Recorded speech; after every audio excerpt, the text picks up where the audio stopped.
মুসা আলাইহিস সালাম রেগে গেলেন। রেগে প্রথমে বনি ইসরাইলদেরকে অ্যাটাক না করে ভাইয়ের দাড়ি ধরলেন। হারুন আলাইহিস সালামের দাড়ি আর চুল, মেজাজি নবী ছিলেন।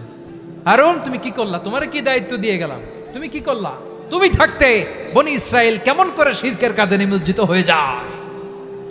সাইয়েদনা হারুন আলাইহিস সালাম বললেন, ইন্নী, কোরআন সাক্ষী, কোরআন থেকে কোট করছি, ইন্নী خشيت أن تقول فرقت بين بني إسرائيل ولم ترقب قولي।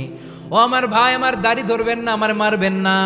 আমি ভয় করেছি, আমি ভয় পেয়েছি, না জানি আপনি বলেন তুমি কেন খশিতু আন তাকুলা ফাররাকতা বাইনা বানি ইসরাইল, আপনি এসে আমারে যদি বলেন তুমি কেন ঐক্য ধরে রাখলে না, কেন মারামারি হলো, কেন রক্তপাত হলো, তোমার কি এই দায়িত্ব আমি দিয়ে দিয়েছিলাম? আমার কথার দিকে কি তুমি ভ্রুক্ষেপ করো নাই? আমি যে বলছি তাওহীদের বাণী প্রচার করবা আর ঐক্য ধরে রাখবা, আমার কথা কি শোনো নাই?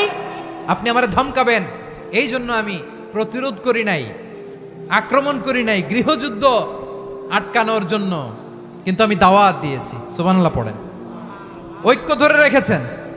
মুসা আলাইহিস সালাম মুহূর্তেই সামিরীকে আক্রমণ করলেন, অ্যাটাক করলেন, শাস্তি দিলেন। মুহূর্তেই ওই গোবৎস গরুর বাছুরকে ভেঙে চুড়ে মেসাকার করে সাগরের মধ্যে ভাসিয়ে দিলেন। পুরো বনি ইসরায়েলকে আবার তাওহীদের উপর প্রতিষ্ঠিত করলেন। পড়েন সুবহানাল্লাহ।